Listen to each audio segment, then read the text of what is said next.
ಕೃಷ್ಣ ನದಿ ಮಣ್ಣು ಅಕ್ರಮ ಸಾಗಾಟ, ಕೃಷ್ಣೆಗೆ ಭೂ ಕಳ್ಳರ ಕಂಟಕ.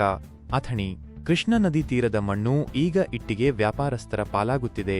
ಅಕ್ರಮವಾಗಿ ನದಿ ತೀರದ ಮಣ್ಣು ಸಾಗಾಟವಾಗುತ್ತಿದ್ದು, ಕೃಷ್ಣ ನದಿಗೆ ಈಗ ಭೂಗಳ್ಳರಿಂದ ಕಂಟಕ ಶುರುವಾಗಿದೆ. ಅಥಣಿ ತಾಲೂಕಿನ ಸವದಿ ಗ್ರಾಮದ ಹೊರವಲಯದಲ್ಲಿ ಅಕ್ರಮವಾಗಿ ನದಿ ಪಾತ್ರದ ಮಣ್ಣು ತೆಗೆಯಲಾಗಿದ್ದು, ಭಾರಿ ಪ್ರಮಾಣದಲ್ಲಿ ಮಣ್ಣು ಸಾಗಾಟವಾಗಿದೆ. ನದಿ ತೀರದಲ್ಲಿ ಭೂ ಕೊರೆತದ ಆತಂಕ ಕಾಡುತ್ತಿದ್ದು, ಇಲಾಖೆಗಳ ಕುರುಡು ಪ್ರದರ್ಶನಕ್ಕೆ ಸಾವಿರಾರು ಟನ್ ಮಣ್ಣು ಇಟ್ಟಿಗೆ ಮಾಲೀಕರ ಪಾಲಾಗಿದೆ.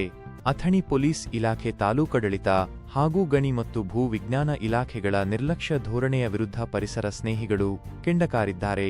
ಪ್ರತಿ ವರ್ಷ ಇಟ್ಟಿಗೆ ಹೆಸರಿನಲ್ಲಿ ಲಕ್ಷಾಂತರ ಟನ್ ಮಣ್ಣು ಅನಧಿಕೃತ ಸಾಗಾಟಕ್ಕೆ ಇಲಾಖೆಗಳು ಎಲ್ಲೋ ಕೈ ಜೋಡಿಸುತ್ತಿವೆಯಾ ಅನ್ನೋ ಅನುಮಾನ ವ್ಯಕ್ತವಾಗುತ್ತಿದೆ.